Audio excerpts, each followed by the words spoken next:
Are you like the majority of my viewers and love to paint the outdoors from the comforts of your own studio? Do you love painting from references but find them challenging to find? Or are you like me and does it take you longer to find a reference that you want than it would actually take you to paint or sketch it or draw it? If any of them apply to you, then this is definitely the video for you. As you may know, I love creating resources for artists, and I have done that yet again in collating my favorite pictures from my time in Venice into an ebook. The complete edition has over 60 photos as well as 4 paintings and a bonus video showing the painting process behind all those pieces. It's available now on my Ko-fi, and there is a discount for all my Ko-fi members. In addition to that, I have also created a mini version that is available for free for all my Ko-fi members and at a lower price point for anyone who is interested. Ko-fi is a platform where I am building an art community full of amazing artists.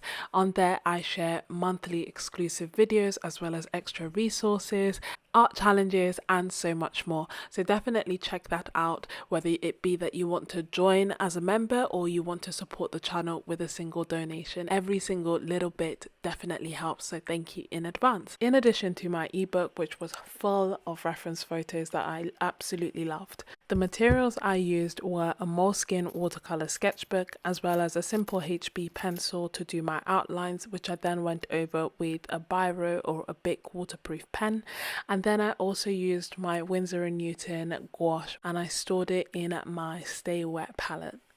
I also used the De La Raleigh mixed media paintbrush, and I will link everything that I used down below in the description for you.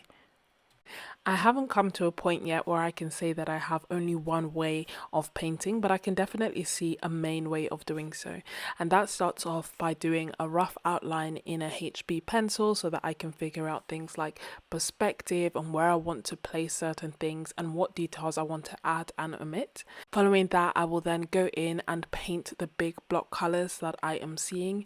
And then after that, I will add details. My natural inclination is to start adding details too early, and that is something that I have been working on and quite mindful of, because I find that if I start adding details too soon, I start to lose focus of the bigger picture and the painting ends up being different, not necessarily good or bad, but not what I wanted. So this is the kind of process that is working best for me at the moment.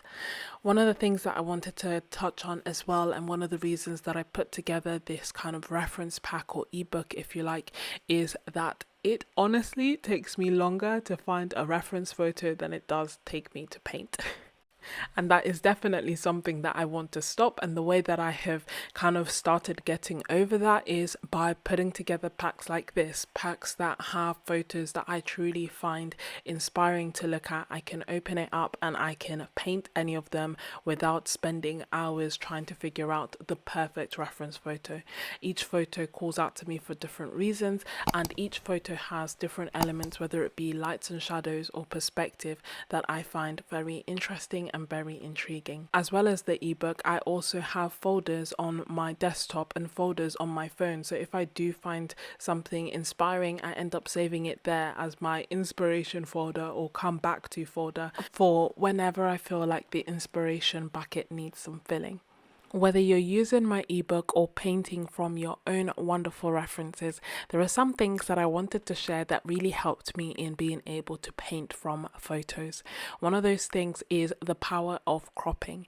Don't be afraid to really zoom in, to zoom out, to flip a picture around, to add effects, to desaturate, to really play around with the photo that you're going to be painting and really experiment and see how you may be surprised by a composition that you hadn't otherwise seen were it not for the fact that you were experimenting with those things. Another thing is, don't be afraid to change the photo. If there is something in the photo that you don't want there, that you don't feel really was relevant to your time there, then just completely exclude it. Likewise, if there is something that you feel you could add to the photo, you could add to your reference, then again, feel free to do so. This is your painting, this is your sketchbook, this is your canvas. You can do whatever you like, and And the key thing is that you are almost acting as a filter. You're showing us the world through your eyes. So feel free to make the necessary changes. And last but not least, one of the key things that I found was important is figure out what most intrigued you about this photo and why you decided to paint it. This will help you in deciding how to compose your picture, how to compose your sketch or painting, and also it will help you be able to convey a message more clearly. So really look at it, see where you want to add the most detail, see where you want to add the most contrast, and create some beautiful art. Now, when it comes to actually taking the reference photos, that would be a whole separate video. But if I could give you some quick tips, they would be to take some horizontal and vertical pictures, take close-ups as well as wider shots, and take plenty of videos. And if you want to catch some videos of my time in Venice, then be sure to watch my Venice vlog. If you are still watching, then you are most definitely a real MVP, and I really, really, really, really appreciate you. Thank you so much. Let me know that you're still watching by telling me where and how you find your references for your art. A special thank you to all my Ko-fi members who are not only helping keeping this channel running, but also helping me in my art journey. Thank you so much, and I will see you next week. Bye.